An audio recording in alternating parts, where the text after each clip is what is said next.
Assalamualaikum warahmatullahi wabarakatuh. Innal hamdalillah nahmaduhu wa nasta'inuhu wa nastaghfiruh wa na'udzu billahi min shururi anfusina wa sayyiati a'malina. Man yahdihillahu fala mudilla lahu wa man yudlil fala hadiyalah. Asyhadu an la ilaha illallah wahdahu la syarika lah wa asyhadu anna Muhammadan 'abduhu wa rasuluhu la nabiyya ba'dah. Allahumma salli wa sallim wa barik ala 'abdika wa nabiyyika Muhammad wa ala alihi wa sahbihi ومن اهتدى بهديه إلى يوم القيامة. قال الله جل وعلا: يا أيها الذين آمنوا اتقوا الله حق تقاته ولا تموتن إلا وأنتم مسلمون. أما بعد. Ikhwatal iman rahimani wa rahimakumullah. Alhamdulillah, segala puji bagi Allah Subhanahu wa taala, Rahmanur Rahim, Zat yang Maha Pengasih, Zat yang Maha Penyayang. Allah Subhanahu wa taala yang dengan rahmat dan kasih sayangnya Allah Subhanahu wa taala memberikan kesempatan kepada kita untuk melanjutkan kajian kita dari sirah Nabi kita Muhammad ibn Abdullah sallallahu alaihi wasallam. Alhamdulillah, yang kita lakukan di setiap hari Senin untuk membaca sirah Nabi kita Muhammad sallallahu alaihi wasallam, dan kita jalani ini hampir 3 tahun ini secara terus berkesinambungan, dan kita ya beberapa kali libur, qadarallah ma syaa fa'al, ketika ada halangan dan kondisi tertentu yang membuat kita libur dari kajian ini. Tapi alhamdulillah kajian ini terus berjalan, terus berlangsung. Ikhwatal iman rahimani wa rahimakumullah. Sebentar, afwan.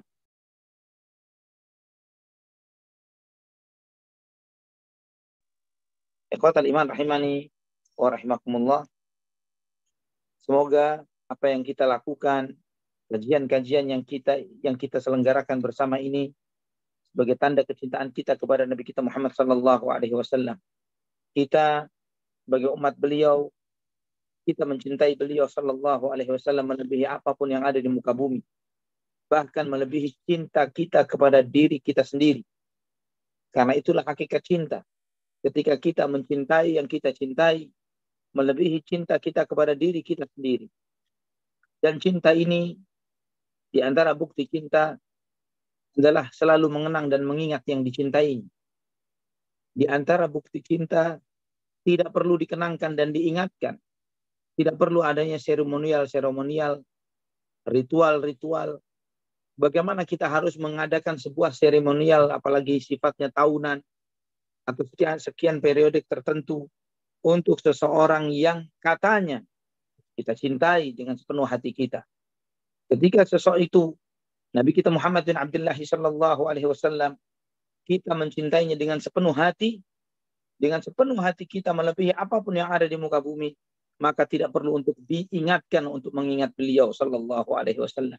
Diseremonialkan untuk mengenang beliau sallallahu alaihi wasallam. Karena bukti cinta selalu menghiasi dan menghadirkan dan selalu hadir di kehidupan kita. Ikhwatal iman rahimani wa rahimakumullah. Di kesempatan ini insya Allah kita masih membahas tentang rumah tangga Nabi kita Muhammad sallallahu alaihi wasallam, dan secara khusus rumah tangga Ali ibn Abi Thalib radhiyallahu an dengan Fatimah radhiyallahu anha. Nah, ikhwatal iman rahimani wa rahimakumullah, kita telah membaca pada kajian sebelumnya tentang kisah Hasan dan Husain secara global radhiyallahu anhum. Yang andai kata ketika kita mau mendalami lebih dalam lagi, mengkaji lebih dalam lagi, maka kajian ini akan berlangsung sedemikian lamanya. Untuk berhenti sejenak kepada fase-fase tersebut. Karena memang pendalaman para ulama terhadap kisah-kisah ini sangatlah banyak, dan saran ana jika antum ingin membaca lebih dalam tentang kehidupan Hasan dan Husain radhiyallahu anhuma, antum bisa membaca sebuah buku, kalau tidak salah judulnya Ensiklopedi Ahlul Bait, apakah Ensiklopedi Hasan dan Husain, seperti itu judulnya, yang ditulis oleh Hasan Qari Al-Husaini. Ya, Hasan Qari Al-Husaini hafizahullah, beliau menulis buku tentang Mausu'atu Al-Hasan wal Husain atau Mausu'atul Hasan wal Husain kalau tidak salah seperti itu. Hasan Husain The Untold Story kalau tidak salah judul terjemahannya. Itu diterbitkan oleh Pustaka Imam Syafi'i, cukup tebal bukunya, menjelaskan tentang kehidupan Hasan dan Husain radhiyallahu anhum lebih dalam. Dan ikhwatal iman rahimani wa rahimakumullah, ini salah satu buku yang sudah ada terjemahannya tentang kisah mereka. Dan perlu kita waspada dan hati-hati karena perjalanan hidup sebagian para sahabat radhiyallahu anhum mungkin memiliki dampak-dampak emosional bagi sebagian orang. Namun kita menyadari sebagai hamba Allah Subhanahu wa taala bahwa kita tidak beribadah kepada Allah dengan emosi, ya, dengan hawa nafsu. Kita beribadah kepada Allah Subhanahu wa taala dengan bimbingan syariat dan wahyu, dengan Al-Qur'an dan sunnah. Jangan sampai karena kecenderungan sesuatu kemudian kita dimainkan hawa nafsu kita sehingga kita dengan cara yang salah mencintai secara berlebihan atau membenci secara berlebihan kepada salah satu pihak yang akibatnya menyebabkan kita tanpa kita sadari akhirnya keluar dari siratal mustaqim, keluar dari jalurnya para sahabat radhiyallahu anhum, keluar dari jalan ahlus sunnati wal jamaah menuju pemahaman-pemahaman sesat dan menyimpang, entah kepada kaum Syiah Rafidhah atau kepada orang-orang Nawasib. Wal'iyadu billah. Ikhwatal iman rahimani wa rahimakumullah. Di antara gambaran cinta Nabi Shallallahu Alaihi Wasallam kepada putri beliau Fatimah binti Rasulullah Shallallahu Alaihi Wasallam, bahwa itu terjadi kita melihat di dalam salah satu peristiwa yang antum belum pahami ikhwatal iman rahimani wa rahimakumullah, bahwa Ali ibnu Abi Thalib radhiyallahu an, beliau semasa hidupnya Fatimah tidak pernah menikah lagi. Ya, Ali bin Abi Thalib radhiyallahu an, selama hidupnya Fatimah radhiyallahu anha, beliau tidak pernah menikah lagi. Pernah sekali waktu Ali bin Abi Thalib berniat untuk menikahi putri Abu Jahal. Ingin menikahi putri Abu Jahal. Fatimah tidak terima. Ya, Fatimah marah. Dia mendatangi Nabi Shallallahu Alaihi Wasallam mengeluh kepada Rasulullah Shallallahu Alaihi Wasallam. Riwayat ini disebutkan dalam Sahih Bukhari dan Muslim dari Al-Miswar ibnu Makhramah radhiyallahu an. Beliau menyampaikan, Inna Aliyan khataba ibnat binta Abi Jahlin. Fasami'at bidzalika Fatimah. Ya, Miswar bin ibnu Makhramah menyampaikan bahwa Ali ingin melamar putri Abu Jahal. Dan itu didengar oleh Fatimah. Fatimah pun mendatangi Rasulullah sallallahu alaihi wasallam. Dan kemudian Fatimah berkata, yaz'umu qaumuka annaka la taghdabu li banatik. Wa hadha Aliyun nakihun binta Abi Jahl. Sebagian kaummu mengatakan, ya Rasulullah, bahwa engkau tidak marah terhadap putri-putrimu, terkait tentang putri-putrimu. Sedangkan Ali akan menikahi putri Abu Jahal. Maka Nabi SAW pun berdiri. Kata Miswar bin Makhramah, saya mendengar Nabi SAW berdiri di atas mimbar. Setelah mengucapkan muqaddimahnya, syahadatnya, beliau bersabda, amma ba'du, ankahtu Abul As bin Rabi'i fahaddathani wa sadaqani, wa inna Fatimah tabawa'atun minni, wa inni akrahu an yasu'uha. Wallahi la tajtami'u bintu Rasulillah sallallahu alaihi wasallam wa bintu aduwillahi inda rajulin wahidin. Adapun sesudahnya, kata Nabi sallallahu alaihi wasallam, aku telah menikahkan Abul As ibn Rabi' dengan putriku, yaitu dengan Zainab. Dan dia telah berbicara kepadaku serta bersikap jujur terhadapku. Ini terkait dengan tawanan di dalam peristiwa Perang Badar. Yang antum mengetahuinya. Bahwa Abul As ini di antara tawanan dalam peristiwa Perang Badar yang ditawan oleh kaum muslimin. Dan kemudian ditebus oleh istrinya Zainab binti Rasulullah dengan kalungnya Khadijah radhiyallahu anha. Dengan kalungnya Khadijah. Dan itu menjadi melembutnya hati Nabi Shallallahu Alaihi Wasallam. Dan kemudian Nabi Shallallahu Alaihi Wasallam membebaskannya dan memberikan kalung tersebut. Serta Nabi SAW membuat janji dengan Abul As ibn Rabi' untuk menyerahkan Zainab dan Abul As pun setuju, ya, dan memenuhi janjinya kepada Nabi SAW. Ini yang dimaksud dengan sabda Nabi, ankahtu Abul As ibn Rabi' fahaddatsani wa sadaqan. Kunikahkan Abul As ibn Rabi' dan dia berbicara kepadaku dan bersikap jujur terhadapku. Wa inna Fatimah tabad'atun min, dan sesungguhnya Fatimah adalah bagian dari tubuhku, kata Nabi SAW. Wa inni akrahu an yasu'uha, aku tidak suka untuk menyakitinya. Wallahi la tajtami'u bintu Rasulillah sallallahu alaihi wasallam wa bintu aduwillahi inda rajulin wahid. Demi Allah, tidak akan berkumpul putri seorang Rasul, putri Rasulullah dengan putri musuh Allah di bawah satu rumah tangga, di bawah seorang suami yang sama.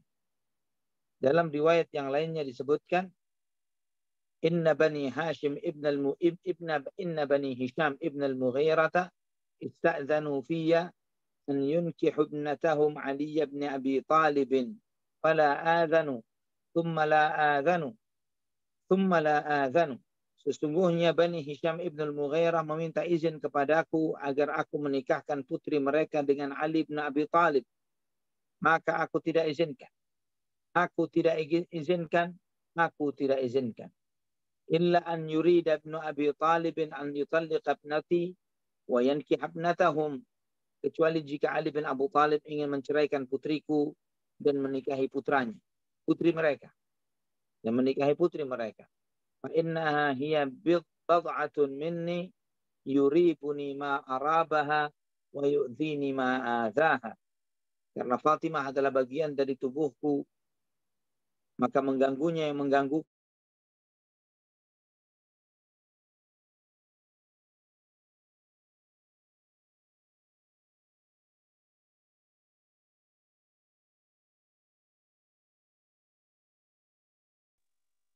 Nah, kata Nabi Shallallahu Alaihi Wasallam, apa yang mengganggunya, menggangguku, kata Nabi SAW. Apa yang menyakitinya, menyakitiku, kata Rasulullah Shallallahu Alaihi Wasallam. Dalam riwayat yang lain disebutkan dengan lafaz inna Fatimata minni wa ana atakhawwafu an tuftana fi diniha. Sesungguhnya Fatimah dariku, kata Nabi Shallallahu Alaihi Wasallam, dan aku khawatir agamanya terfitnah. Kemudian Nabi SAW menyebutkan bagaimana pernikahan salah satu putri beliau dengan Bani Abdi Syams. Yaitu maksudnya adalah Zainab, putri beliau, dengan Abul As ibn Rabi'ah. Dan kemudian Nabi SAW memujinya. Nabi SAW bersabda, haddatsani fasadaqani wa wa'adani fawafali. Dia berbicara kepadaku dan berkata jujur. Dia berjanji kepadaku dan memenuhi janjinya. Wa inni lastu uharrimu halalan wa wala uhillu haraman. Dan sesungguhnya aku tidaklah mengharamkan yang halal, dan aku tidak pula menghalalkan yang haram. Dijelaskan oleh para ulama, ya, setelah Nabi SAW menyampaikan hal ini, dan beliau menyampaikan, walakin wallahi la tajtami'u bintu Rasulillah sallallahu alaihi wasallam wa bintu aduwillahi abada. Demi Allah tidak akan kumpul putri Rasulullah sallallahu alaihi wasallam dengan putri musuh Allah selama-lamanya. Ya, putri Rasulullah dengan putri musuh Allah tidak akan kumpul selama-lamanya di dalam sebuah rumah tangga. Ikhwatal iman rahimani wa rahimakumullah. Dijelaskan oleh Al-Hafidz Ibnu Hajar terkait apa yang disampaikan oleh Nabi sallallahu alaihi wasallam ini, bahwa beliau mengatakan walladzi yadhharu li annahu la yab'udu an yu'adda fi khasa'is an-nabiy sallallahu alaihi wasallam an la yutazawwaja 'ala banatihi wa yahtamil an yakuna dhalika khasan bi Fatimah radhiyallahu anha. Bahwa tidak menutup kemungkinan di antara apa yang dimaksudkan oleh sabda Nabi sallallahu alaihi wasallam ini adalah di antara kekhususan yang diberikan kepada Rasulullah sallallahu alaihi wasallam, yaitu putrinya tidak dimadu. Ya, dan ini kata beliau, kata Ibnu Hajar, khusus untuk Fatimah radhiyallahu anha. Khusus untuk Fatimah radhiyallahu anha. Maka Ali bin Abi Thalib pun membatalkan pinangannya. Apa yang menyebabkan marahnya Nabi? Fatal iman rahimani wa rahimakumullah. Apa yang menyebabkan Rasulullah SAW marah terhadap Ali Ibnu Abi Thalib radhiyallahu anhu terhadap niatannya ini, ikhwatal iman, ini dijelaskan oleh para ulama. Di antaranya Ibnu Hajar, beliau menyampaikan bahwa Nabi Shallallahu Alaihi Wasallam jarang sekali menegur seseorang dengan terang-terang. Kata beliau, jarang sekali Nabi Shallallahu Alaihi Wasallam menegur seseorang terang-terangan di depan wajah. Apalagi terang-terangan dengan di depan masyarakat umum seperti yang dilakukan oleh beliau Shallallahu Alaihi Wasallam ketika menegur Ali ibn Abi Thalib radhiyallahu anhu.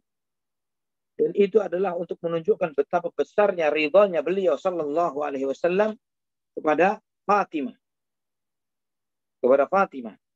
Dan peristiwa pinangan Ali terhadap putri Abu Jahal ini terjadi setelah Fathu Makkah. Setelah belum lama sejumlah putri-putri Nabi Shallallahu Alaihi Wasallam meninggal dunia. Yang itu adalah kesedihan bagi beliau Shallallahu Alaihi Wasallam dan juga terutama kepada Fatimah. Ini terutama kepada Fatimah yang juga merasakan kesedihan itu yang sangat. Beliau yang sudah ditinggal sekian lama oleh ibunya, kemudian belum lama ini ditinggal oleh saudari-saudarinya, meninggal dunia semuanya. Maka Nabi Shallallahu Alaihi Wasallam tidak ingin menambahkan penderitaan kepada Fatimah radhiyallahu anha dengan kecemburuan yang meluap-luap ditambah kesedihan yang ada pada hatinya. Ini yang disampaikan oleh Al-Hafidh Ibnu Hajar di dalam kitab Fathul Bari di jilid yang ke-7 halaman 453. Ikhwatal iman rahimani wa rahimakumullah. Nabi Shallallahu Alaihi Wasallam begitu mencintai Fatimah radhiyallahu anha.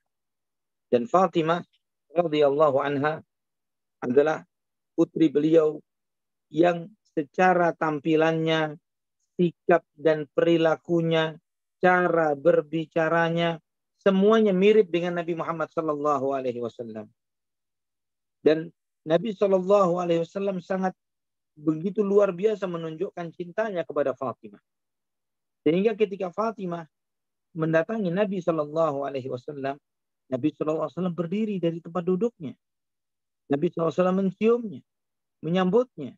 Sebagaimana Ibnu Hibban meriwayatkan di dalam sahihnya dengan sanad yang sahih dari Ummul Mukminin Aisyah radhiyallahu anha. Antum perhatikan ikhwatal iman, ya. Sebagian besar keutamaan Fatimah, fadail Fatimah, keutamaan Fatimah itu diriwayatkan oleh Aisyah radhiyallahu anha. Ini menunjukkan tidak adanya masalah di antara Ahlul Bait dengan para sahabat.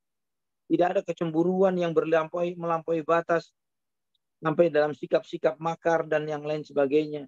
Karena jika benar seperti yang diklaim oleh orang Syiah bahwa Abu Bakar, ayahnya Aisyah, mengambil kekuasaan dari Ali bin Abu Thalib, suaminya Fatimah, maka Aisyah tidak akan meriwayatkan begitu banyak hadis-hadis keutamaan Fatimah. Ya, dia akan mensupport ayahnya untuk tidak meriwayatkan keutamaan Fatimah. Ya, dan ini tidak terjadi. Sebagaimana dalam riwayat Ibnu Hibban ini dengan sanad yang sahih dari Aisyah radhiyallahu anha, beliau mengatakan ma raaitu ahadan kana asbaha kalaman wa haditsan bi Rasulillah sallallahu alaihi wasallam min Fatimah. Aku tidak pernah melihat seseorang yang cara berbicaranya lebih mirip dengan Rasulullah sallallahu alaihi wasallam seperti Fatimah. Wa kanat idza dakhalat alaihi qama ilaiha wa qabbalah. Dan Fatimah ketika datang menemui Nabi sallallahu alaihi wasallam, Nabi sallallahu alaihi wasallam berdiri menyambutnya, menciumnya. Wa rahaba biha, dengan menyambutnya dengan luar biasa, dengan bergembiranya. Wa akhadha bi yadiha wa ajlasaha fi majlisihi. Digandeng tangannya Fatimah, didudukkan di tempat duduknya beliau sallallahu alaihi wasallam. Ini semua adalah penjelasan Aisyah radhiyallahu anha tentang cintanya Rasulullah sallallahu alaihi wasallam kepada Fatimah. Apakah mungkin hal yang seperti ini disampaikan seorang musuh tentang musuhnya? Ini mustahil. Wa kanat hiya idza dakhala 'alaiha qamat ilaihi wa qabbalathu wa akhadhat bi yadihi. Demikian pula ketika Nabi sallallahu alaihi wasallam menemui Fatimah. Fatimah pun berdiri menyambut Nabi sallallahu alaihi wasallam. mencium Nabi Shallallahu Alaihi Wasallam, menggandeng tangan Nabi Shallallahu Alaihi Wasallam. Ini semuanya adalah pengakuan dari Aisyah radhiyallahu anha. Abu Dawud, An-Nasa'i meriwayatkan dengan sanad yang sahih dari Aisyah radhiyallahu anha. Dari Aisyah radhiyallahu anha. Aisyah radhiyallahu anha mengatakan, "Ma ra'aitu ahadan asbaha samtan wa hadiyan wa dallan bi Rasulillah sallallahu alaihi wasallam fi qiyamiha wa qu'udiha min Fatimah binti Rasulillah sallallahu alaihi wasallam." Kata beliau, saya tidak pernah mengetahui seseorang dengan tampilannya, dengan sikap-sikap, dengan diamnya lebih mirip dengan Nabi Shallallahu Alaihi Wasallam, baik ketika berdiri maupun ketika duduk, seperti kemiripan Nabi Shallallahu Alaihi Wasallam dengan Fatimah putri Rasulullah Shallallahu Alaihi Wasallam. Ini tanpa paksaan. Terlebih lagi ketika beliau menyampaikan kisah-kisah ini atau hadis-hadis ini di masa kekhilafahan ayahnya Abu Bakar As-Siddiq radhiyallahu an. Namun Aisyah radhiyallahu anha dengan gamblang, dengan terang-terangan menceritakan seberapa besar keserupaan dan kemiripan Fatimah dengan Rasulullah sallallahu alaihi wasallam, dan itu menunjukkan kecintaan beliau terhadap Fatimah radhiyallahu anha wa anis sahabati ajma'in. Juga Imam Bukhari dan Muslim meriwayatkan dari Aisyah radhiyallahu anha, beliau mengatakan, "Aqbalat Fatimah tamshi ka'annaha mishyataha masyun Nabi sallallahu alaihi wasallam." Jadi waktu Fatimah datang menghampiri Nabi sallallahu alaihi wasallam, dia datang, saya perhatikan cara berjalannya sangat mirip dengan cara berjalannya Rasulullah sallallahu alaihi wasallam. Faqala an-nabiy sallallahu alaihi wasallam. Kemudian Nabi sallallahu alaihi wasallam bersabda, "Marhaban ya ibnatai." Selamat datang wahai putriku. Selamat datang wahai putriku.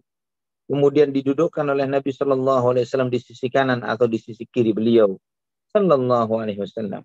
Hadis ini sahih riwayat Imam Bukhari dan Muslim dari Aisyah radhiyallahu anha, dan ini disebutkan oleh Imam Bukhari dalam bab alamatun nubuwah fil Islam, sedangkan dalam Sahih Muslim di dalam kitab Fadailis Sahabah, bab Fadail Fatimah radhiyallahu anha, bab tentang keutamaan Fatimah dalam Sahih Muslim. Rahimallahu al-jami'. Semoga Allah merahmati para ulama kita semuanya dan merahmati para sahabat radhiyallahu anhum ajma'in, merahmati ummahatul mukminin, merahmati putri Nabi kita Muhammad bin Abdullah sallallahu alaihi wasallam, dan semoga Allah Subhanahu wa taala tidak mengharamkan kita untuk berjumpa dengan mereka semuanya kelak pada yaumul akhir. Ikhwatal iman rahimani wa rahimakumullah. Fatimah radhiyallahu anha, beliau memiliki kedudukan yang sangat mulia di sisi Nabi sallallahu alaihi wasallam. Nabi sallallahu alaihi wasallam sangat mencintai, dan cinta Nabi sallallahu alaihi wasallam juga disambut baik oleh Fatimah, disambut dengan luar biasa oleh Fatimah sebagai seorang wanita salihah, seorang wanita yang taat kepada Allah Subhanahu wa taala, seorang wanita yang ahli ibadah radhiyallahu anha. Dalam Sahih Bukhari dan Muslim dari Aisyah radhiyallahu anha, beliau mengatakan, Aisyah radhiyallahu anha menyampaikan, qala Rasulullah sallallahu alaihi wasallam li Fatimah. Karena Nabi sallallahu alaihi wasallam bersabda kepada Fatimah, "Ya Fatimah, ama tardina an takuni sayyidatan nisa'i ahli jannah au nisa'il mu'minin?" Wahai Fatimah, apakah kamu enggak ridha? Apakah kamu enggak ridha jika kamu menjadi pemimpinnya wanita-wanita penghuni surga? Atau menjadi pemimpin wanita-wanita beriman? Subhanallah. Hadis ini sahih riwayat Imam Bukhari dan Muslim. Ini menunjukkan ikhwatal iman, kedudukan yang mulia dari Fatimah putri Rasulullah sallallahu alaihi wasallam, yang Nabi sallallahu alaihi wasallam menyebutkan tentang Fatimah bahwa beliau adalah sayyidatu nisa'i ahli jannah, pemimpin wanita-wanita penduduk surga, Wanita-wanita penduduk surga, penghulunya, pemimpinnya yang ada paling depan adalah Fatimah binti Rasulullah sallallahu alaihi wasallam. Subhanallah. Dalam Musnad Imam Ahmad dan Ibnu Hibban di dalam sahihnya dengan sanad yang sahih dari Ibnu Abbas radhiyallahu anhu. Beliau menyampaikan, Ibnu Abbas. Saat ini Ibnu Abbas yang menyampaikan. Dari tadi siapa yang menyampaikan? Fatimah, Aisyah radhiyallahu anha. Ya. Dari tadi selalu yang menyampaikan adalah Aisyah radhiyallahu anha. Aisyah binti Abi Bakar. Ya. Dan sekarang kita akan membaca hadis dengan sanad yang sahih diriwayatkan oleh Imam Ahmad dalam musnadnya. Imam Ahmad, imamnya Ahlus Sunnah wal Jamaah.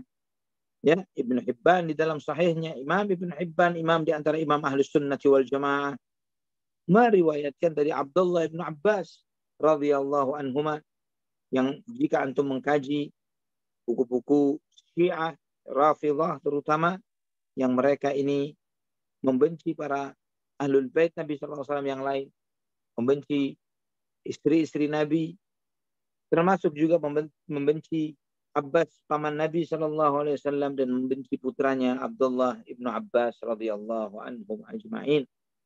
Kenapa? Karena di dalam akidah Ahlus Sunnah, Ahlul Bait bukan hanya terbatas kepada keturunan Husain saja seperti klaimnya kaum Syiah. Tapi yang dimaksud dengan Ahlul Bait yang paling utama adalah istri-istrinya, kemudian keturunan Ali, keturunan Aqil bin Abu Talib, keturunan Ja'far bin Abu Talib, dan keturunan Al-Abbas bin Abdul Muttalib. Ibnu Abbas radhiyallahu anhuma meriwayatkan bahwa Nabi Shallallahu alaihi wasallam suatu hari menggariskan 4 garis di tanah. 1, 2, 3, 4.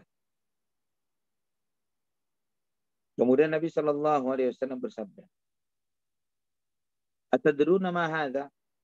Tahukah kalian apa 4 garis ini? Maka sahabat mengatakan, Allahu wa rasuluhu a'lam. Allah dan Rasulnya yang lebih tahu.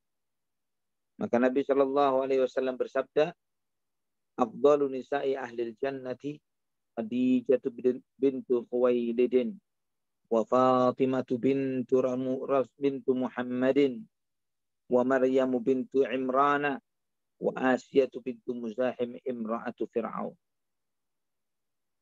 Wanita terbaik dari penghuni surga adalah Khadijah bintu Khuwailid dan Fatimah putri Rasulullah sallallahu alaihi wasallam, putri Muhammad, dan Maryam putri Imran, serta Asiyah putri Muzahim, Asiyah bintu Muzahim, istrinya Fir'aun.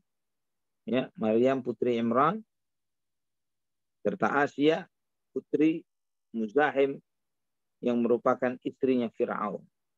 Ini 4 orang wanita yang disebut oleh Nabi SAW afdalun nisa'i ahlil jannah. Penghuni surga yang paling afdal dari kalangan wanita.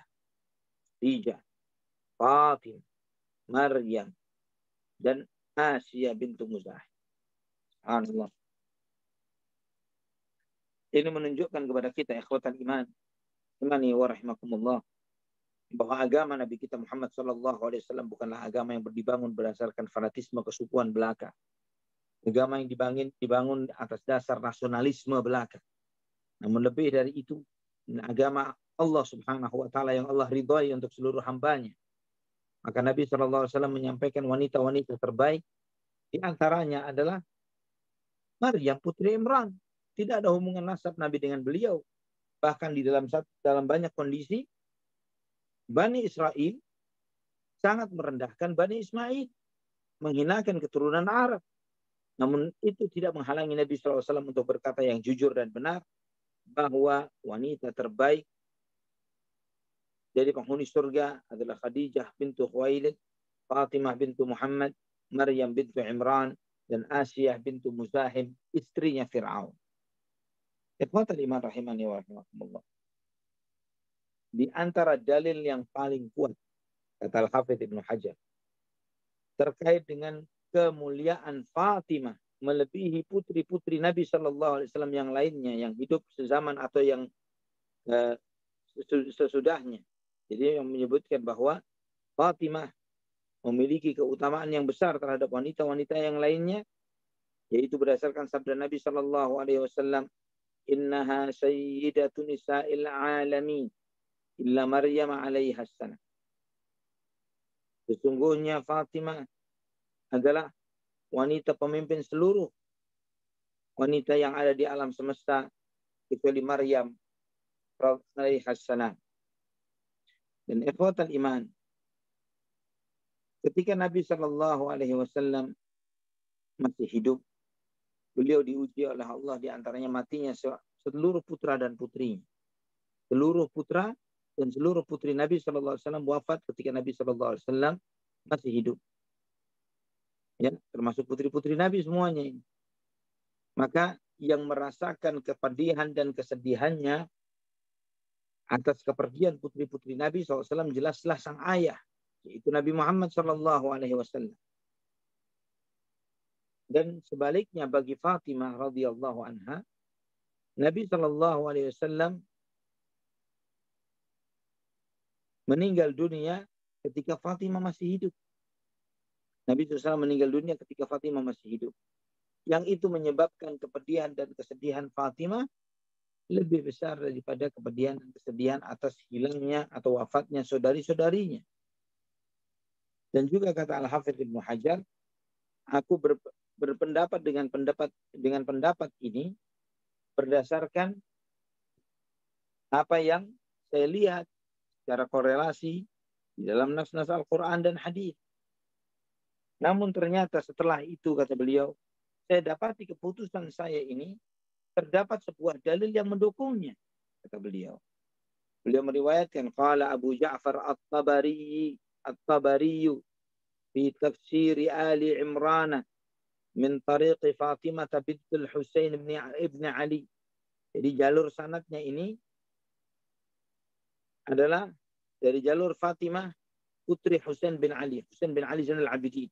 Husain bin Ali Zainal Abidin memiliki seorang putri diberi nama dengan Fatimah. Ya.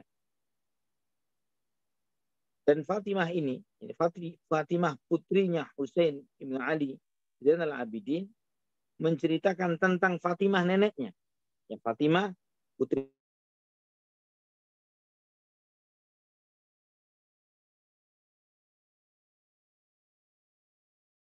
Sinyalnya naik turun sepertinya. Fatimah. Ya, betul, Ustaz. Betul ya.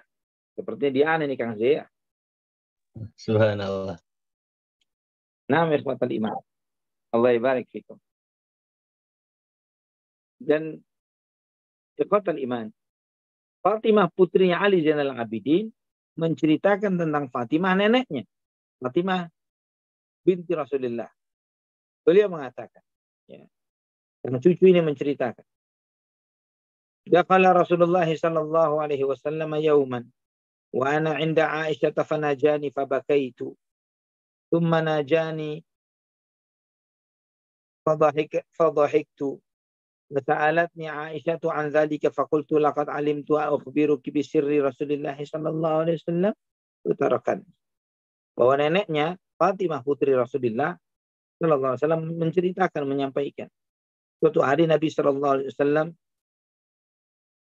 menemuiku. Dan ketika itu aku di sisi Aisyah. Kemudian aku dibisikin oleh Nabi Shallallahu Alaihi Wasallam. Aku pun menangis. Dan tidak lama Nabi Shallallahu Alaihi Wasallam pun membisikiku lagi, berbisik lagi ke telingaku. Aku pun tertawa. Dan kemudian Aisyah pun bertanya kepada Fatimah. Aisyah bertanya kepada Fatimah, apa yang dibisikkan oleh Nabi Shallallahu Alaihi Wasallam? Sehingga yang pertama kamu menangis dan yang kedua kamu tertawa. Maka kemudian Fatimah mengatakan, laqad alimtu akhbiruki bi sirri Rasulullah sallallahu alaihi wasallam. Aku sudah tahu apa yang disampaikan oleh Nabi sallallahu alaihi wasallam. Namun apa alasannya? Aku mau menceritakan rahasia Rasulullah sallallahu alaihi wasallam kepadamu. Kata Fatimah kepada Aisyah, fatarakatni. Nah, Aisyah, aku ditinggal begitu saja. Falamma tufiya sa'alat faqultu. Nah, ketika Nabi Shallallahu Alaihi Wasallam meninggal dunia, Di saat itulah Aisyah bertanya lagi. Maka aku pun menjawab. Najan, Nabi SAW memanggilku. Ya, belum menceritakan tentang bagaimana Nabi SAW menceritakan kepada Ummul Mukminin, kepada Fatimah, bahwa malaikat Jibril alaihissalam tahun ini 2 kali memurajaah hafalan Rasulullah SAW tentang Al-Quran. Kemudian Nabi SAW bersabda, "Ahsabu anni mayyitun fi 'ami hadza." Aku menduga aku akan mati di tahun ini, kata Nabi. Wa annahu lam turza imra'atun min nisa'il alamin mithla ma ruziti wala takuni duna imra'atin minhunna sabran.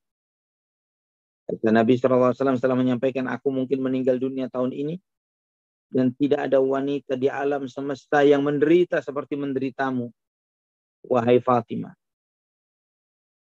Maka jangan sampai kamu kalah sabarmu dengan yang lain. Ya, Nabi SAW menasihatkan kepada Fatimah akan wafatnya beliau. Dan Nabi SAW berpesan supaya jangan sampai dia kalah sabarnya dengan wanita-wanita yang lain. Fabaka itu. Aku pun menangis. Jadi alasan menangisnya Fatimah karena Nabi SAW menyampaikan hal tersebut. Bahwa tahun itu beliau akan meninggal dunia. Kemudian Nabi SAW berbisik lagi. Faqala anti sayyidatun nisa'i ahlil jannati illa Maryam. Kamu akan menjadi pemimpin wanita-wanita penduduk surga kecuali Maryam. Maka aku pun tertawa. Ya. Ini terjadi dialog bisik-membisik, diskusi, pembicaraan antara Ali dan Fatimah. Saling bongkar-bongkar rahasia. Rahasia kebaikan. Ya, rahasia ilmu. Di Nabi SAW. Namun itu pun Fatimah menjaganya sampai wafatnya Nabi SAW. Dan setelah itu baru beliau menceritakan. Ikhwatal iman rahimani wa rahimakumullah. Dan kisah ini juga disebutkan di dalam Sahih Bukhari. Ya, bagaimana disebutkan oleh Al-Hafidz Ibnu Hajar dalam Fathul Bari. Maka Ibnu Katsir rahimahullah beliau mengatakan fali hadza qadhuma ajruha radhiyallahu anha li'annaha usibat bihi sallallahu alaihi wasallam. Itulah di antara hikmah kenapa Fatimah menjadi wanita yang paling baik dari umat ini, karena besarnya pahalanya. Pahala apa? Pahala kesabaran. Sabar dari apa? Sabar dari dipanggilnya atau wafatnya Rasulullah Sallallahu Alaihi Wasallam. Beda dengan saudari-saudarinya yang wafat yang sebelumnya. Nabi SAW yang bersedih, Nabi SAW yang menanggung. Namun ketika Nabi SAW wafat, tidak ada yang menanggung akan wafat setelah wafatnya beliau Sallallahu Alaihi Wasallam kecuali Fatimah putri beliau radhiyallahu anha. Nah, bagaimana mendudukkan keutamaan Fatimah ini dengan hadis tentang Zainab radhiyallahu anha. Ya, ketika Zainab pulang ke kota Madinah, Nabi Shallallahu Alaihi Wasallam menyambutnya dengan mengatakan, "Hiya banati usibat fiya." Dialah putriku. Ya afdalu banati. Dialah putriku yang terbaik. Dia menderita gara-gara aku. Maka dijelaskan oleh para ulama Al-Hafidz di antaranya beliau menyampaikan, adapun apa yang diriwayatkan oleh At-Tahawi dan yang lainnya dari hadis Aisyah, ya, pada waktu peristiwa kedatangan Zaid bin Harithah radhiyallahu an dengan Zainab putri Nabi sallallahu alaihi wasallam dari kota Makkah, yang di akhirnya disebutkan Nabi sallallahu alaihi wasallam bersabda, "Hiya afdalu banati wa utibat fiyya." Bahwa dia adalah putriku yang terbaik dan dia ditimpa musibah karena aku. Para ulama menjelaskan bahwa maksud sabda Nabi SAW ini adalah sebelumnya, mutaqaddiman, lebih dulu. Yang mungkin proses lebih cinta atau kurang cinta itu berubah karena berjalannya waktu. Juga ya khotan iman rahimani wa rahimakumullah.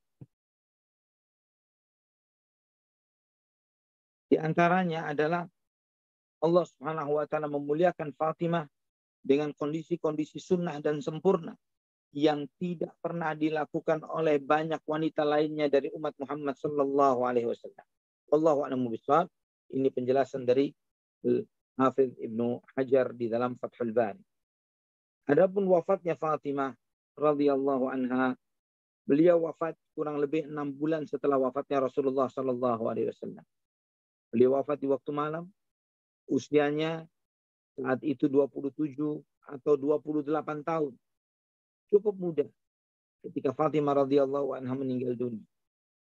Sebagaimana Imam Bukhari dan Muslim meriwayatkan di dalam sahihnya dari Aisyah radhiyallahu anha, Aisyah berkata, "Wa 'ashat Fatimah ba'da Nabi sallallahu alaihi wasallam 6 ashhur, falamma tuwfiyat dafanaha zawjuha Ali bin Abi Thalib radhiyallahu anhu lailan." Bahwa Bukhari dan Muslim meriwayatkan dari Aisyah radhiyallahu anha, beliau menyampaikan bahwa Fatimah hidup kurang lebih 6 bulan setelah wafatnya Rasulullah sallallahu alaihi wasallam. Dan ketika beliau meninggal dunia, beliau dimakamkan oleh suaminya Ali bin Abi Thalib di waktu malam. Dan juga ikhwatan iman yang perlu antum pahami bahwa yang memandikan jenazah Fatimah radhiyallahu anha adalah Asma binti Umais radhiyallahu an. Asma binti Umais radhiyallahu an. Itu yang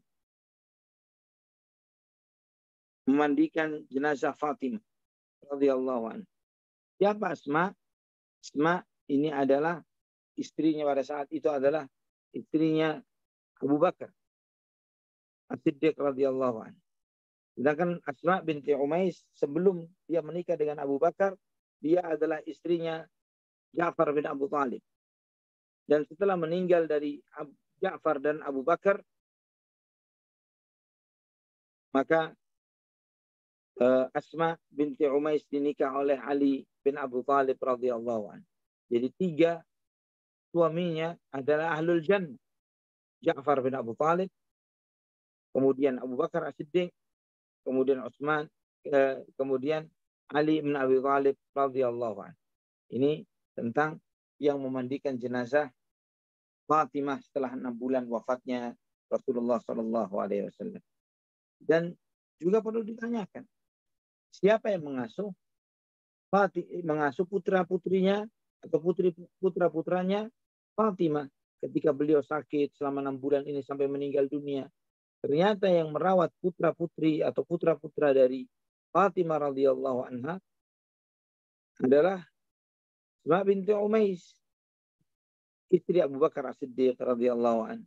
Beliau yang istilah orang Jawa yang ngopeni, yang menjaga dan memperhatikan Hasan dan Husain selama mereka atau keluarga itu bersedih. Wallahu a'lam bishawab. Ini ikhwatal iman rahimani wa rahimakumullah, beberapa gambaran sekilas tentang keutamaan Fatimah binti Rasulullah sallallahu alaihi wasallam.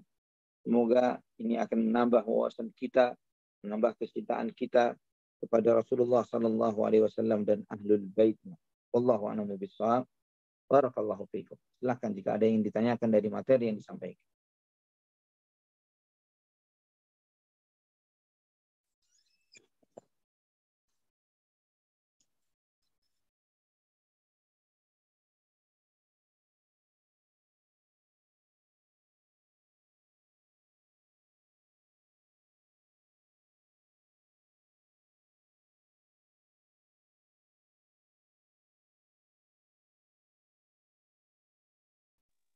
Nah, Kang Zai, jika ada yang bertanya silakan.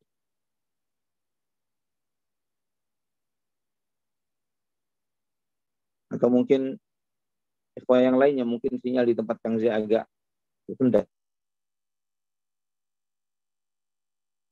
Nah, Ustaz, jazakallahu khairan Ustaz atas materinya. Mungkin langsung sambil nunggu Kang Zai connect lagi Ustaz ya, ke pertanyaan. Nah, ini akan bacakan. Bismillah. Jazakallahu khairan Ustaz atas materi yang disampaikan malam ini. Semoga Allah Subhanahu wa taala menjaga Ustaz Ali Hasan dan keluarga. Amin. Ustaz, sejak kapan ada penyematan lafaz Az-Zahrah di belakang nama Fatimah radhiyallahu anha? Jazakallahu khairan, barakallahu fikum. Taufik barakallah. Tentang penyebutan Fatimah Az-Zahra atau Fatimah Az-Zahra, itu ana belum menemukan sumber periwayatannya. Namun Anda melihat sebagian ulama dari kalangan Ahlus Sunnah pun juga menyebut penyebutan Az-Zahra ini, Az-Zahra. Ya, namun wallahu a'lam bishawab, coba Anda catat dari mana sumber lakab atau kunyah atau penyebutan lakab Az-Zahra terhadap Fatimah radhiyallahu anha. Nah, Taib, untuk selanjutnya pertanyaan dari Amr dari Saung Ukhuwah Amerika dan Kanada. Padahal ya Amr.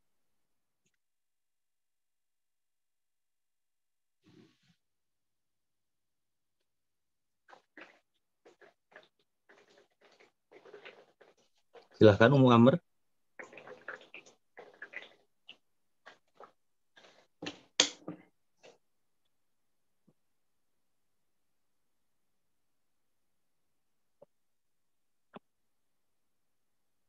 Silakan Amr.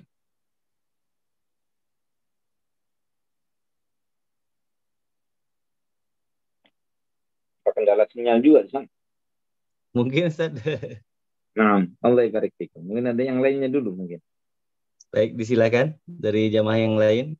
Apabila ingin bertanya, Pak Hairus barangkali mau bertanya, silahkan.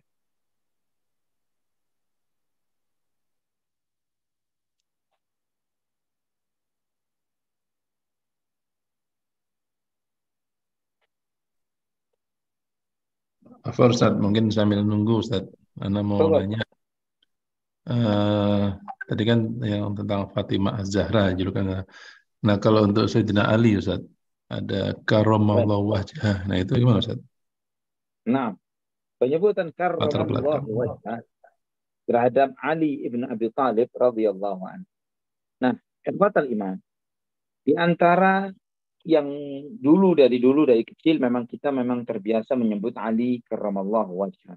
Dan dulu anak ketika masih kecil anak bertanya kepada guru-guru anak dulu, yang sebagian memang adalah para habaib yang mengajarkan kepada anak. Yang ketika anak masih kecil memang dekat dengan mereka, dan anak bertanya, kenapa Ali bin Abi Thalib disebut karramallahu wajhah, Allah muliakan wajahnya? Maka dijelaskan oleh mereka, rahimahumullah, mereka mengatakan bahwa Ali bin Abi Thalib adalah sahabat yang diselamatkan wajahnya oleh Allah dari menyembah berhala. Sedangkan sahabat yang lainnya masih menyembah berhala. Itu diantara dalihnya atau dalil yang disampaikan. Kenapa Ali disebut dengan karramallahu wajhahu ketimbang sahabat yang lainnya? Ya, ketika anak masih kecil ya mantu saja istilahnya mengiyakan tanpa mengetahui benar tidaknya logika itu atau dalih tersebut ya. Akhirnya namun ketika kita dewasa, kita belajar dan besar, dan ketika memahami, kita mengetahui bahwa ternyata yang memiliki kemuliaan yang seperti itu bukan cuma Ali, bahkan lebih dari Ali bin Abi Thalib, yaitu Abu Bakar As-Siddiq radhiyallahu an, yang tidak pernah menyembah berhala sama sekali. Kalau dilihat mana lebih utama, sama-sama tidak menyembah berhala, akan lebih utama Abu Bakar, karena Ali masih kecil. Ali di bawah asuhan Rasulullah Shallallahu Alaihi Wasallam, berbeda dengan seorang laki-laki dewasa, merdeka, memiliki kedudukan dan jabatan, berinteraksi dengan masyarakatnya, namun telah memiliki sikap dan sifat tidak pernah beribadah atau menyembah berhala sama sekali. Ini menunjukkan kehebatan dari Abu Bakar As-Siddiq radhiyallahu an. Kalau misalnya Ali berhak diberi karramallahu wajhah, maka Abu Bakar lebih berhak untuk disebut dengan karramallahu wajhah. Namun kita mengetahui, ikhwatal iman rahimani wa rahimakumullah, bahwa tidak Ali, tidak Abu Bakar, semuanya kita sebut dengan radhiyallahu anhum. Maka itulah kenapa Syekh bin Baz rahimahullah di dalam salah satu fatwanya beliau menyampaikan bahwa kalimat karramallahu wajhah yang dinisbatkan hanya kepada Ali bin Abi Thalib dikhawatirkan itu adalah bagian dari warisan-warisan kaum Syiah Rafidhah. Wallahu a'lam bishawab. Baik, Masya Allah. Baik, alhamdulillah di sini sudah ada yang masuk pertanyaan melalui WA dari Ummu Firly di London. Bismillahirrahmanirrahim. Tulusnya kecintaan Rasulullah SAW kepada Fatimah hingga beliau membisikkan untuk kesabaran setelah Rasulullah meninggal. Benarkah Ustaz kita boleh memohon kesabaran saat ada ujian di depan kita? Atau boleh kapan saja kita memohon kesabaran kepada Allah? Mohon nasihatnya. Syukran wa jazakallahu khairan.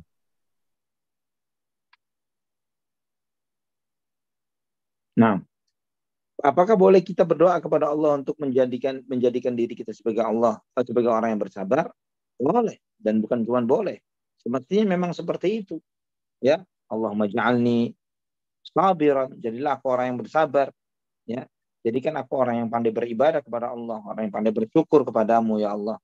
Minta kepada Allah seperti itu, baik ketika ada musibah maupun tidak ada musibah, adalah suatu kebaikan. Wallahu a'lam bishawab. Baik, demikian jawaban dari Ustazuna Ali kepada untuk Umu Firly di London. Selanjutnya di sini sudah ada yang resen dari Akhi Heru di Cilegon. Tafadhol Akhi Heru.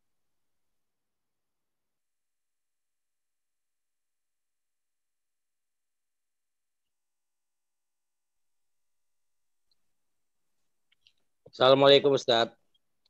Waalaikumsalam warahmatullahi wabarakatuh. Mudah-mudahan Allah merahmati Ustaz, jamaah dan kita semua. Amin. Amin ya karim. Barakallahu fiik. Ini pertanyaannya nggak tahu serius apa tidak ya. Kan tadi disampaikan sama Ustaz ini tingkahnya Fatimah itu persis sama Rasulullah, jalannya, duduknya gitu ya. Sementara kan Rasulullah itu kan laki-laki, Fatimah perempuan gitu. Jadi kesannya itu kalau istilah sekarang itu tomboy gitu Ustaz. Ini menurut pendapat Ustaz ini. Allah ibarik. Kalau yang disebutkan tentang berbicara, cara melangkah, gitu ya, itu tidak selalu mencerminkan ketomboyan, ya, karena cara berjalan, kemudian juga haji, artinya di situ disebutkan tentang petunjuk, maksudnya adalah kecenderungan memilih yang baik, seperti Nabi SAW. Ada sikap berilmunya Fatimah ini tidak mencerminkan akan ketomboyan radhiyallahu anha, Fatimah radhiyallahu anha. Ya, karena memang kalau bapak sama anak, walaupun anaknya perempuan dan sangat lemah lembut, ya, beberapa karakter dan sifat dari sang bapak ini ada pada putrinya.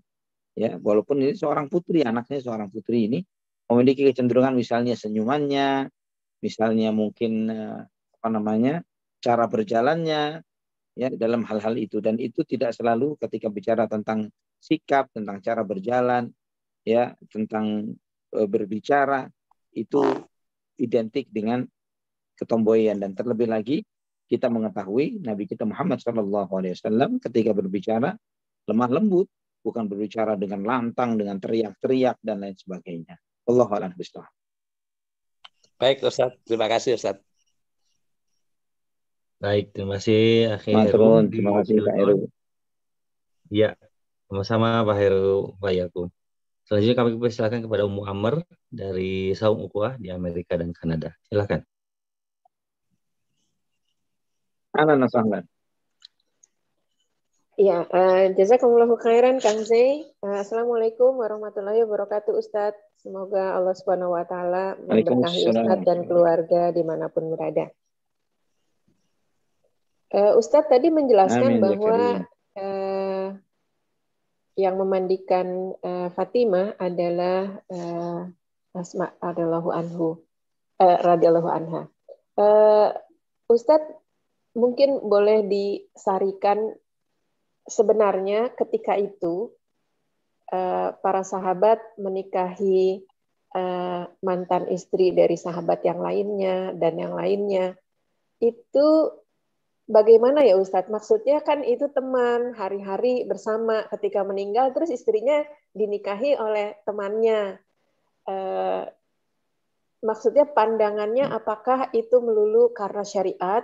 Apakah memang karena kan pernikahan kalau tidak ada sama sekali nggak mengenal atau rasa sungkan kan tidak berjalan baik Ustadz. Bagaimana menurut pendapat Ustadz? Jazakumullah. Allah barik fiikum. Nah, pernikahan itu terjadi karena banyak faktor. Ya, di antara faktornya adalah kepedulian sebagian sahabat ini untuk menanggung kehidupan dari saudaranya keluarga dari saudaranya yang telah meninggal dunia. Ya, saya sebutkan ini sebagai saudara. Antara misalnya Abu Bakar As-Siddiq dengan Ja'far bin Abu Thalib. Ketika Ja'far bin Abu Thalib meninggal mati syahid di dalam perang Mu'tah, kemudian istrinya menjanda, memiliki beberapa orang anak, dan itu menjadi PR, ya, menjadi PR bagi kaum muslimin secara umum. Terlebih lagi suaminya yang meninggal dunia adalah seorang laki-laki yang memiliki kedudukan yang terhormat, seorang panglima perang yang dicintai oleh Nabi SAW dan yang lain sebagainya. Dan PR ini terkait dengan jandanya dan putra-putrinya, ini sesuatu yang harus diselesaikan dengan cara menanggung kebutuhan mereka, memenuhinya dan lain sebagainya, mendidik anak-anaknya, menggantikan posisi sang ayah bagi anak-anak tersebut yang sudah kehilangan ayahnya. Maka ini menunjukkan besarnya hati para sahabat radhiyallahu anhum, ya. Dan ini juga menunjukkan kepada kita, ikhwatal iman rahimani wa rahimakumullah, bahwa orientasi menikah sekedar karena cinta, karena senang, karena sayang, namun di mata para sahabat radhiyallahu anhum lebih mulia dari sekedar cinta, sayang, ya. Namun lebih dari itu adalah mereka menegakkan hak dan tanggung jawab. Dan hak dan tanggung jawab itu ditegakkan atas Allah Subhanahu wa taala. Dan ini lebih besar nilainya dari cuma sekedar mencintai, yang kadang kecenderungan seseorang mencintai itu atau tidak mencintai, maka dia akan ketika cinta dia berikan hak secara maksimal, ketika tidak mencintai terlebih lagi benci, maka dia menunjukkan emosi dan bencinya sampai-sampai mungkin dia bersikap keras dan kasar dan KDRT misalnya. Tapi tidak dengan orang yang bertakwa. Ketika orang bertakwa, anggap misalnya dia tidak cinta dengan pasangannya, tapi pasangan ini punya hak yang bukan diberikan oleh mertuanya kepada dirinya yang harus dia tunaikan. Tapi hak ini adalah dari Allah Subhanahu wa taala yang akan dihisab dia karena hak-hak tersebut. Apakah dia menyerahkan atau menunaikan hak itu atau tidak. Nah, ini jauh lebih besar, jauh lebih berat. Andai kata ini saya bayangkan di dalam ketika membayangkan kehidupan di masa itu, ya, Abu Bakar yang sudah menikah dan memiliki putra-putri, kemudian dia menikah lagi dengan seorang janda yang banyak anaknya, yang itu akan menjadi mengurangi porsi istri sebelumnya, dan kemudian memberikan porsi kepada istri yang sekarang. Bukan cuma porsi istri, tapi juga porsi anak-anaknya, yang itu juga memberikan porsi kepada anak-anak dari janda yang dinikahinya. Yang ini adalah bukan cuma sekedar sesuatu yang mudah, tapi ini adalah sesuatu amanah yang berat, amanah yang besar, pengorbanan yang berat dan besar, baik bagi istri Abu Bakar sebelumnya dan putra-putrinya, juga terhadap pada diri Abu Bakar sendiri. Yang pasti ketika cenderungan hati manusia pada umumnya adalah kepada anak kandungnya, melebihi anak yang bukan anak kandungnya. Namun ketika dia menikahi ibunya, dan anak-anak itu sudah menjadi rabib, anak-anak asuhan dari sang ayah sambungnya ini, otomatis dia harus memberikan hak kepada anak-anak sambung itu sama seperti dia memberikan hak kepada anak-anak kandungnya. Terkait dengan hak pendidikan, ya, hak asuh, hak nafkah, dan yang lain sebagainya. Dan itu berbeda dengan misalnya terkait dengan hak waris. Nanti itu di luar pengaturan yang dilakukan oleh seorang kepala rumah tangga di dalam pernikahan. Wallahu a'lam bishawab. Mungkin ini sebagian hikmah yang bisa anak tangkap dari apa yang dijalani oleh para sahabat radhiyallahu anhum di masa kehidupan tersebut.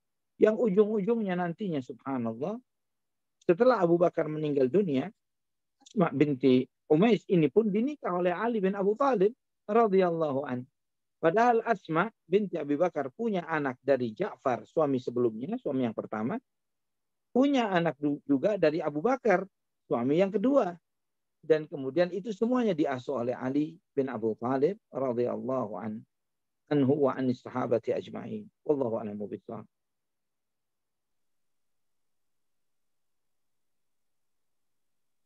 Ya, Umu Firly, apakah ada lagi pertanyaannya? Ummu Amar. Umu Amar, Iya, Afwan. iya Kang Zai. Ustadz ada satu lagi. Nah, Ini yang apa Ustadz sebentar. baik. Eh, Ini yang baru terjadi banyak ininya Ustadz, banyak apa beritanya di Indonesia. Iya. Tetapi kasus yang ingin ditanyakan adalah apakah nanti di surga itu tidak ada tanda kutip bidadara Ustadz, karena di sana wanita tidak membutuhkan lagi laki-laki. Kalaupun ada keinginan itu bukan hawa nafsu tapi hanya keindahan. Ini terkait dengan berita yang kemarin ada di sosial media tentang Afwan Ustadz, ini kasusnya sebenarnya disebut wanita yang bodoh karena menyatakan seperti itu. Karena kurang ngerti juga sih Ustadz. Tapi kayaknya ini tentang di surga bahwa tidak ada hubungan seks antara laki-laki dan perempuan.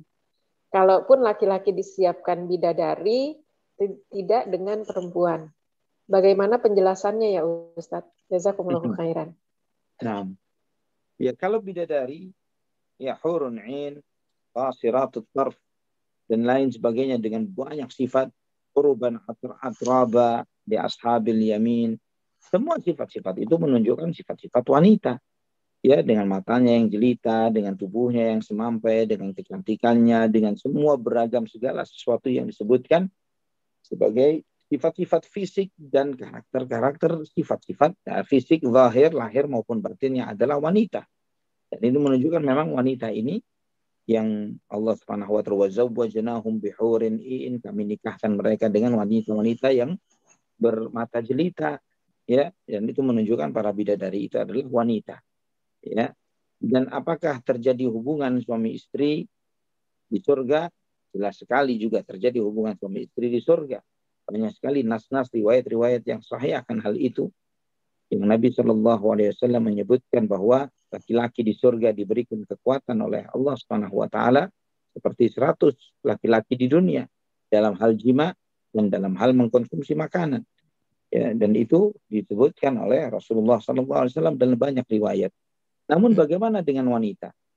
Jika wanita memiliki bidadara sebagai gantinya bidadari, tidak ada riwayat nas sama sekali tentang hal itu. Ya, tidak disebutkan. Karena memang orientasi terhadap hubungan laki-laki terhadap lawan jenis suami istri ini antara laki-laki dan wanita sangat berbeda. Ya, jangankan terkait di akhirat. Wallahu a'lam bishawab. Di dunia saja perintah nikah misalnya, menikah itu bagi laki-laki beda dengan perintah menikah bagi wanita. Bagi laki-laki minimumnya adalah sunnah. Namun bagi wanita minimumnya bukan sunnah tapi mubah. Artinya ketika seorang wanita lebih cenderung untuk tidak menikah, maka tidak boleh dilarang. Ya, misalnya seorang wanita mengatakan saya pilih untuk nggak kawin aja deh. Itu misalnya. Itu Nabi SAW menyampaikan kepada salah seorang wali dari seorang wanita, seorang putri yang bertanya kepada Nabi tentang hal ini. Nabi SAW menyampaikan kepada ayahnya, jangan kamu paksa putrimu ini untuk menikah kecuali dia yang minta. Itu Nabi SAW sampaikan kepada seorang ayah terkait dengan putrinya yang menyatakan di depan Nabi SAW, jika demikian ya Rasulullah, saya tidak akan mau menikah selama-lamanya. Ini menunjukkan perbedaan hukum di dunia antara laki-laki dan wanita. Dan juga kita melihat bahwa para wanita, wallahu a'lam bishawab, karena seringkali dalam, tapi bukan menjawabnya dengan nas ya, artinya tidak gurauannya adalah, oh jika laki-laki itu hiburannya adalah ketika dia memiliki wanita atau ya seperti itulah, berharap punya angan-angan yang luar biasa terhadap menikah atau lawan jenis dan yang lain sebagainya. Tapi wanita lebih dari itu, ya mereka memiliki bukan arti lebih dari, tapi berbeda. Wanita kecenderungannya adalah misalnya melihat keindahan, memiliki keindahan. Kalau di dunia adalah sifatnya shopping. Jadi mungkin di akhirat mungkin wanita punya lebih banyak kesempatan shopping ketimbang laki-laki. Allah a'lamu bishawab. Barakallahu fikum.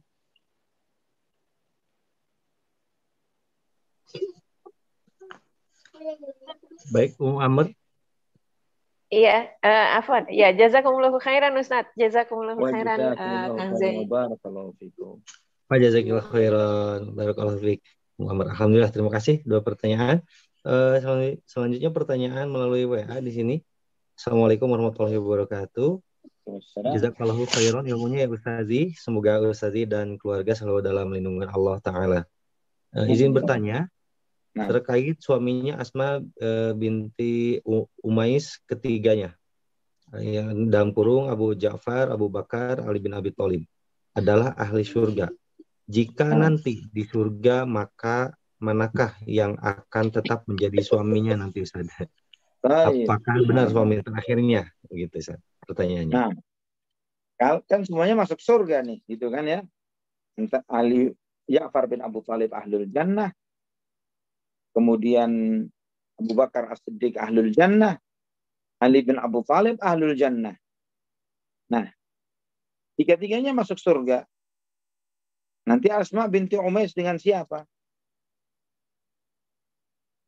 Hal ini sudah banyak sekali riwayat yang menjelaskan akan hal ini, bahwa seorang wanita yang beberapa kali menikah ketika hidup di dunia, dan kemudian semua suaminya masuk surga, maka dia akan bersama dengan suami terakhirnya, ya, bersama dengan suami terakhirnya.